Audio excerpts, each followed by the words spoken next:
Je vous l'avais promis. Je vous l'avais promis. Sur fond de crise agricole, on avait déjà vu, on l'avait déjà évoqué lors de la précédente crise agricole, l'agro-industrie qui essaye de s'accaparer les terres agricoles, les terres productives, pour gérer de A à Z leur filière de production. On en est là. On en est vraiment là. C'est-à-dire que là, on est en train de couler des paysans pour racheter leurs terres au niveau de l'agro-industrie. Et ensuite, on parlera de souveraineté alimentaire gérée par des industriels. Oui, monsieur. Et la paysannerie sera de l'industrialisation, en fait. Hein? Pas de pays sans paysans, et les industriels, ils seront là, ils feront ouais, bah oui, oh, bah c'est nous, on est d'accord, hein, bah oui. La FNSEA, par exemple. Putain de syndicat agro-industriel, là. Je répète, la FNSEA est un cheval de Troie dans l'agriculture. C'est comme si vous mettiez le MEDEF pour défendre des ouvriers. Le syndicat des patrons pour défendre des ouvriers. Est-ce que tu crois que ça va bien se passer?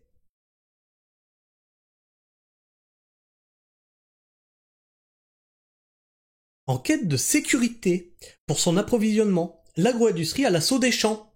Pardon? Lactalis? Allô? Vous récoltez même plus le lait chez vos producteurs. Me parlez pas de sécurité pour vos approvisionnements. Alors que la recherche d'approvisionnement local tourne parfois au casse-tête, on comprend pas. Comment ça se fait? On a détruit l'agriculture. Y a plus personne qui veut faire ce boulot. Et des fois on a du mal à s'approvisionner. Parce qu'on veut pas payer les gens non plus. Bah ça alors, c'est quand même bizarre. Les industriels se mêlent de plus en plus de l'amont agricole. En quête de sécurité pour garantir des volumes de fruits et légumes pour leurs usines, certains n'hésitent pas à se rapprocher des agriculteurs ou à investir dans le foncier agricole. Tu commences à le voir le projet là? Tu commences à la voir la douille? Elle est pas belle la salade? Andros, connu notamment pour ses compotes, s'implique de manière croissante dans la production agricole en France. Il possède ses propres vergers. Là. Et contractuel. Il n'y a pas qu'Andros, hein. Il y a des fabricants de brioches qui rachètent des terrains avec leur propre blé. Qui doit être. C'est même pas du blé au catalogue, c'est du blé de chez eux, spécial pour leur putain de brioche de merde. Tu as. Je sais plus c'était quelle usine qui voulait racheter des endroits où il y avait de la production de porc pour gérer justement la production. En fait, ils essayent d'industrialiser au maximum le processus de production. Et virer l'intermédiaire qu'ils avaient, qu'il fallait payer, l'agriculteur. Merde. Attends, et c'est des profits qui partent en moins, quand même. À la veille d'avoir des tracteurs drones. Et où on peut automatiser la production des pommes, la production de salade, la production de pommes de terre. Dégageons ces foutus bouseux. Réapproprions-nous les campagnes. Mentalité industrielle. Alors, des fois vous vous dites, tu sais, je m'attaque aux bourgeois, je m'attaque au patronat et tout ça, tu me dis, bah putain, je dois te dire, ça n'a rien à voir en fait avec l'agriculture, l'environnement. Tout est lié. Tout est lié. On a affaire à des putains de bourgeois capitalistes qui veulent s'approprier nos campagnes.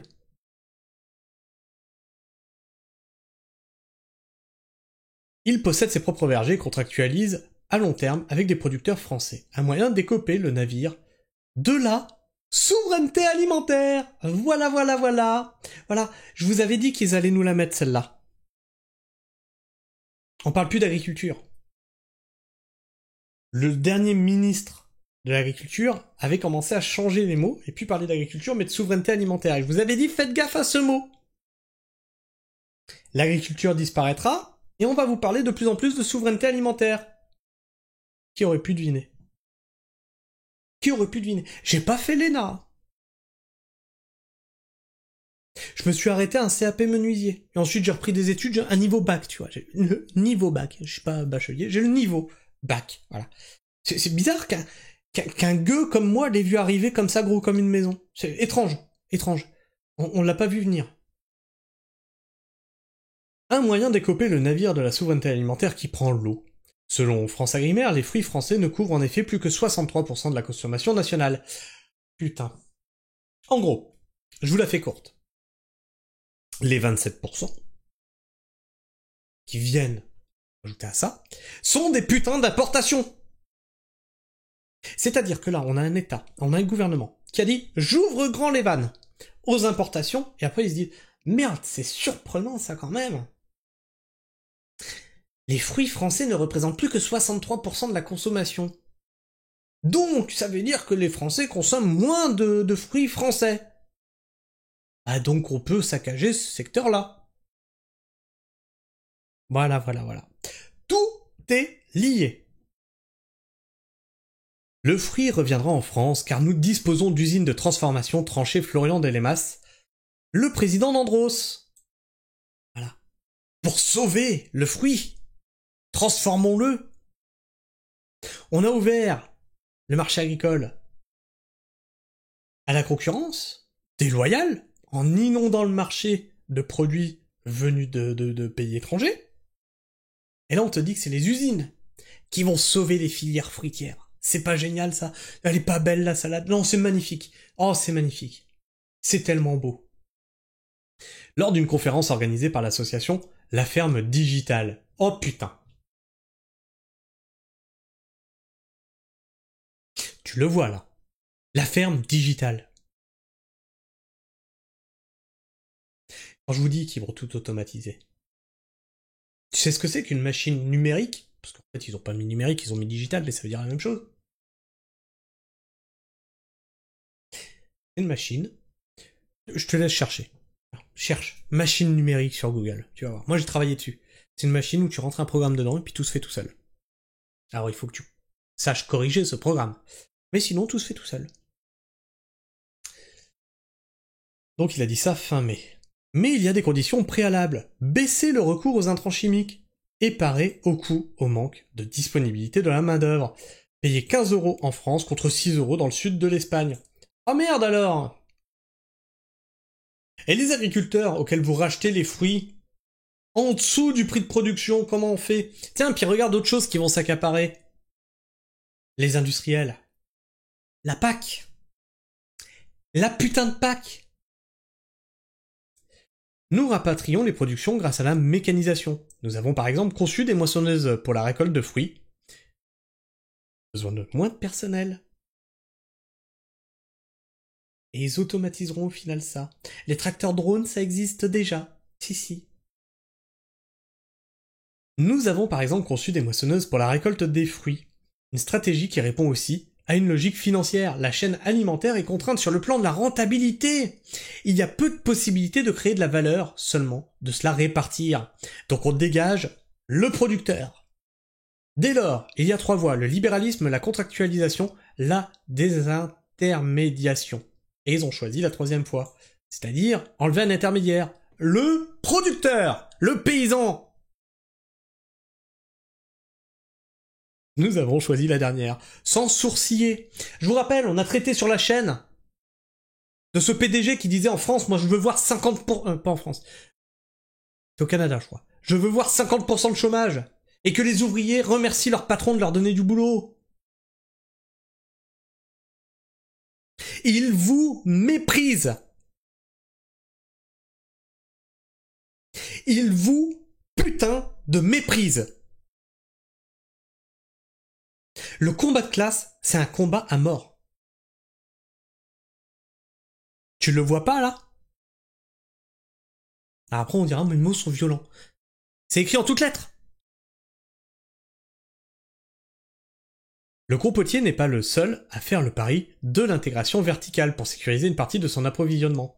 Même s'il demeure par ailleurs un grand acheteur sur les marchés, François Mouliat, le directeur général de la Compagnie des Amandes, veut également faire monter en puissance les productions locales, alors que les importations en provenance des États-Unis notamment vont bon train. Il exploite une plantation de 210 hectares d'amandiers. Est-ce que tu sais ce que ça fait 210 hectares? Pourquoi Bill Gates a racheté toutes ces terres agricoles d'après toi? Je me demande bien. Pourquoi les usines rachètent toutes ces terres agricoles? C'est surprenant, hein? Surprenant, hein, comment tout se télescope comme ça, c'est bizarre, hein. En provenance des États-Unis vont bon train. Il exploite une plantation de 210 hectares d'amandiers et propose aux producteurs un accompagnement en leur versant un revenu avant les premières récoltes. Sans nous, l'agriculteur n'y va pas. Il faut 6 ans avant que l'amandier arrive à maturité. Ils font preuve de générosité. Tu te rends compte que sans eux, cet agriculteur qui possède 210 putains d'hectares ne se serait pas installé. Est-ce que cet agriculteur ne s'appelle pas Bill Gates, des fois? Est-ce qu'il serait pas en train de donner du pognon à Bill Gates? Ah oui, mais sans eux, l'agriculteur, il n'y serait pas allé, lui, hein. Ils sont généreux, hein. J'ai une cagnotte mimosa en cours, tu peux y aller, hein. Vas-y, donne. Donne. Mais moi, j'ai déjà commencé à produire, tu vois, ça fait 3 ans, tu peux regarder, j'ai mes étals, j'ai tout, tu vas voir. On nourrit des dizaines de personnes. On n'a pas besoin de vous, bande d'enfoirés, là, d'industriels de merde. Cela n'empêche pas l'entreprise, qui commence tout juste la production, dans sa casserie, située dans le Var, d'acheter le gros de son approvisionnement auprès d'autres producteurs installés sur 2300 hectares. Une paille. Une paille. Principalement en France. Planter 1 hectare coûte entre 25 000 et 30 000 euros. Multiplier les plantations charrierait un risque financier trop important, détaille François Moulias.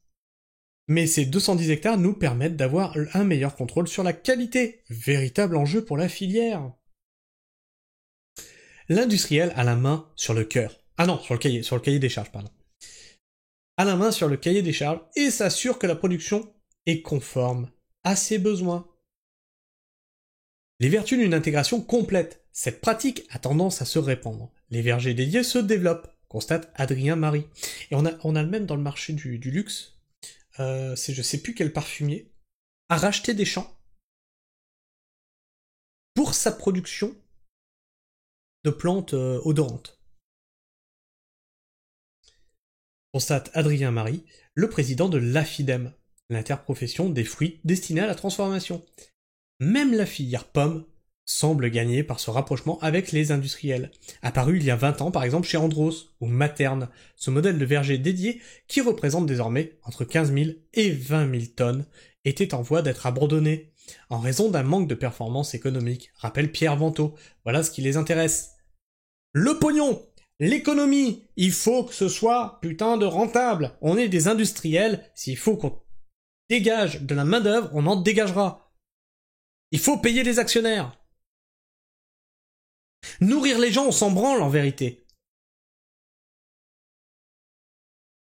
Rappelle Pierre Vantaux, le président de l'association nationale Pomme-Poire. Mais la situation est si tendue aujourd'hui que les cartes sont rebattues. En 2 ans, le prix de la pomme, payé par l'industrie, est passé de 20 à 40 centimes le kilo.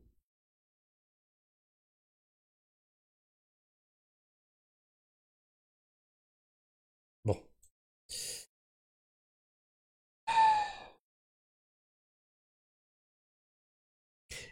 Est-ce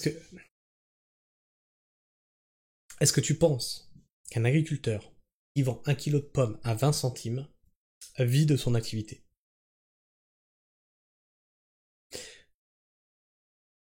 Ce chiffre devrait déjà t'interpeller en fait. Ce chiffre devrait déjà t'interpeller.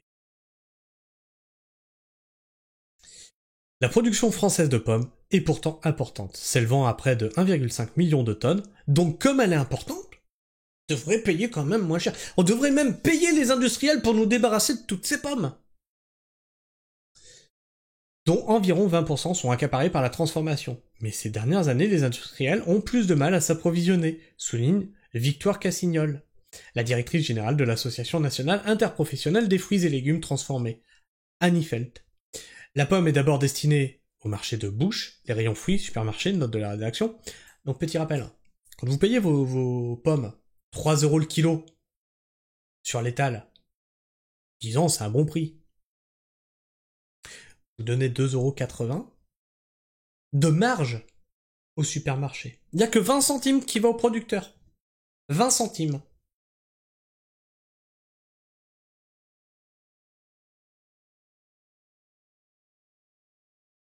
En bref. Blindé de pesticides. Hein. Et les industriels trouvent oui, parce que en fait, la pomme, surtout la golden, c'est hyper traité. Ah bah oui, mais on sait pas faire des pommes sans les traiter. Ah bah oui, parce que sinon, bah ça tombe malade. C'est marrant, j'y arrive. Et les industriels trouvent de moins en moins de variétés adaptées à leurs besoins. Comme la Golden, la fameuse Golden. La Golden, c'est la plus traitée.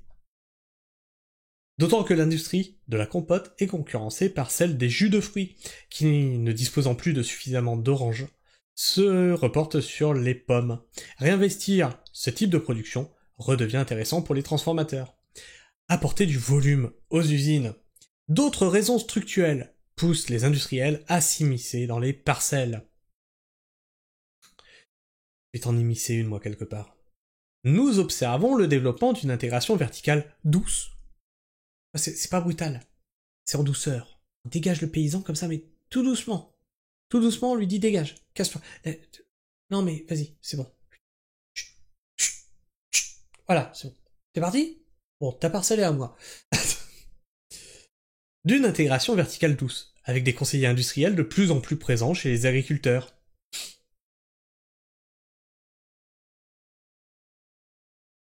Voilà.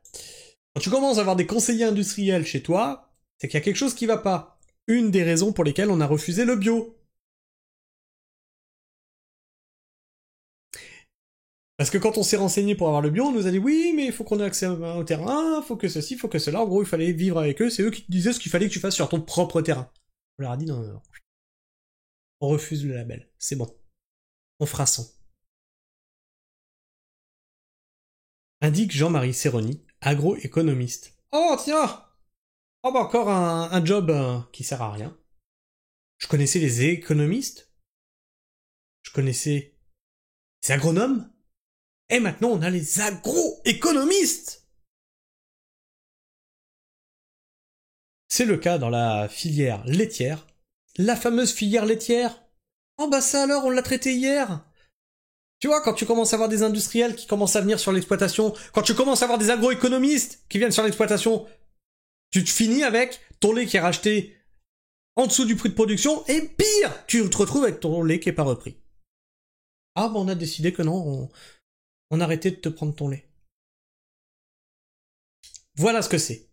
Quand les industriels et les agroéconomistes commencent à mettre le pied dans vos parcelles. C'est le cas dans la filière laitière afin de réduire le bilan carbone des exploitations. Le fameux bilan carbone politique. Ah oui. Pourquoi les industriels s'intéressent à la production du lait? Mais les vaches, elles pètent, mon bon monsieur. Elles créent du méthane, un gaz à effet de serre. Du non, c'est très carboné, tout ça, tout ça. Non, mais laissez-nous faire, en fait. On va faire mieux. Sans vous, monsieur. Oui, l'agriculteur, oui, tu dégages, t'es un pollueur. Tu pollues avec tes vaches. Casse-toi. Casse-toi, nous, on va faire, tu vas voir. Un constat partagé par Benoît Bécher, associé d'Agrex Consulting, qui met en avant un autre argument. Ces services croissants permettent aussi aux producteurs de s'affranchir de la difficulté à saisir des attentes du client final. Certaines coopératives ont déjà éprouvé les vertus d'une intégration très complète, à l'instar d'Agrial, propriétaire de la marque Florette, célèbre pour ses salades et herbes vendues en sachets, les fameuses salades défraîchies. Et on avait traité ce sujet aussi que les salades en sachet se vendaient moins. Étrangement. Oh, c'est bizarre. Oh, c'est bizarre. On comprend pas. Que les consommateurs, ils commencent à retourner vers du frais. Merde! Comment c'est possible? Sur notre marché de l'ultra frais. Ah oui, c'est plus frais que frais, en fait. Frais, tu sais, c'est quand tu l'as cueilli. C'est tu viens de le cueillir, c'est frais. Eux, c'est plus frais que frais. Alors, comme disait Coluche, blanc je vois, plus blanc que blanc, du mal à voir. Donc moi aussi, là, plus frais, ultra frais, j'ai du mal à voir. C'est quoi? C'est avant le semis, tu bouffes la graine. Comment ça se passe? Nous sommes pénalisés tout de suite si nous n'avons pas de volume dans nos usines, souligne Christophe Martineau, le directeur des achats de Florette France. Les 1000 hectares des coopérateurs français dédiés à la production de salades fournissent la quasi-totalité des produits vendus en France pendant l'été. Pour la saison hivernale, l'entreprise a racheté des parcelles en Espagne qu'elle cultive avec ses propres salariés. Voilà. On veut plus d'agriculteurs, on veut des ouvriers agricoles. Vous voilà prévenus. L'intérêt, pérenniser la marque en alimentant des... Et vous serez dirigé par une échelle hiérarchique qui n'a jamais tenu une bêche, hein, mais qui te dira à toi ce que tu dois faire. L'intérêt, pérenniser la marque en alimentant les rayons lorsque les champs français se reposent. Alors c'est pas que les champs français se reposent, c'est que les salades ça pousse pas en hiver. Ou sous serre.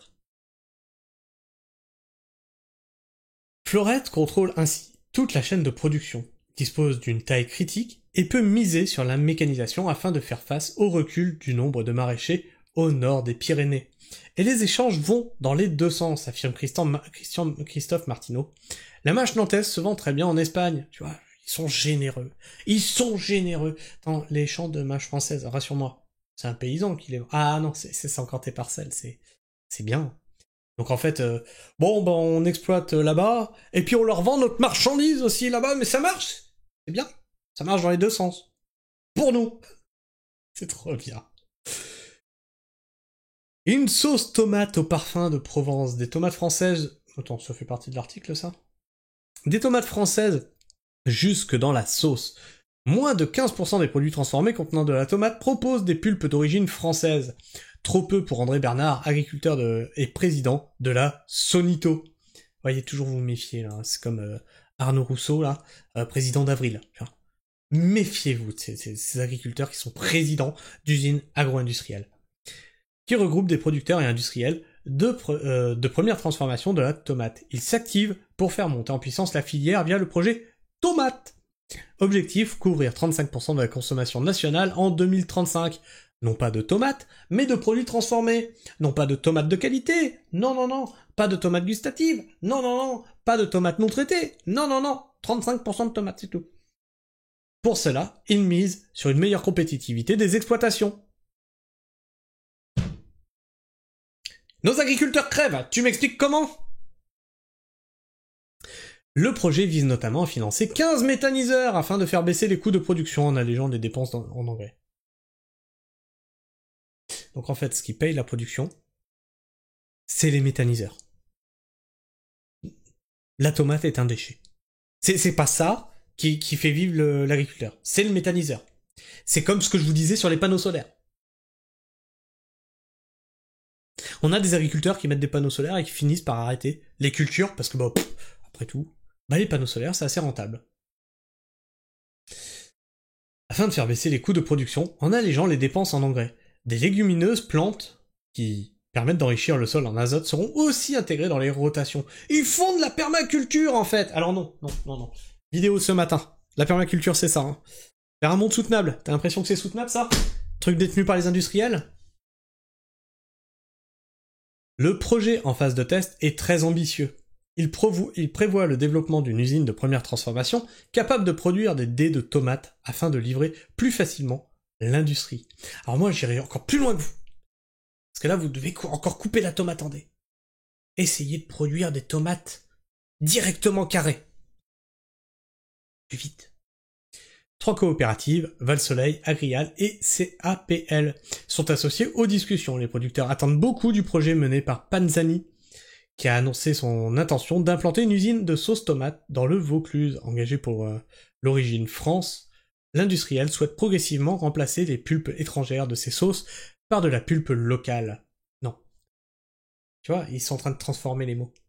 Par de la pulpe de nos parcelles, qui appartiennent à l'industriel. Souveraineté alimentaire. Production locale. Ça n'a plus aucun sens. Vous avez vu tous les mots, ils les ont dévoyés. Pendant tout l'article. Le modèle est très structuré, les producteurs s'assurent de répondre aux capacités des industriels, souligne Victoire Cassignol, la directrice générale de l'Anifelt. Enfin bref. Tu vois le pavé là ? Ça, j'ai envie de leur envoyer dans la gueule. Parce qu'un jour, tu les verras sur les plateaux télé, ces trucs balles, nous dire qu'ils font de la presque permaculture. On a déjà vu ça chez Thinkerview. Des agriculteurs de la FNSEA, de la JA, jeunes agriculteurs, qui nous disaient faire presque de la permaculture. Tu lis quoi là ? Non, ça fait pas le point. La permaculture, c'est des principes et pistes d'action pour un mode de vie soutenable.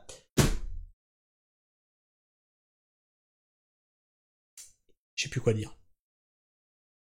Je sais plus quoi dire. Moi, le monde, là, quel moment ça a déraillé? Ça m'écœure. Je sais qu'on a déjà perdu. On a déjà perdu. Face à l'industrialisation, face à la mondialisation, on a déjà perdu. Et pourtant, tu vois, je continue sur mon projet. Je continue d'essayer de mobiliser les gens autour de ce genre de projet. J'essaye de montrer qu'une autre agriculture est possible. Et en fait, les gens, je suis désolé, hein, vous votez avec votre portefeuille. Hein. Ce que vous soutenez, c'est ça. Enfin bref. Tu connais la musique? Tu peux commenter dans l'espace commentaire, partage-moi ton avis, ton opinion. Tu likes, tu cloches, tu partages la pragmatisme autour de toi. Fais-la connaître, fais connaître cette vidéo, fais connaître le processus d'industrialisation des champs autour de toi. Fais rayonner la pragmatisme autour de toi. Tu t'abonnes, tu vérifies que tu es toujours abonné, puis moi, je vous fais la bise. Prenez soin du sol, il en reste, et restez pragmatique. Ciao!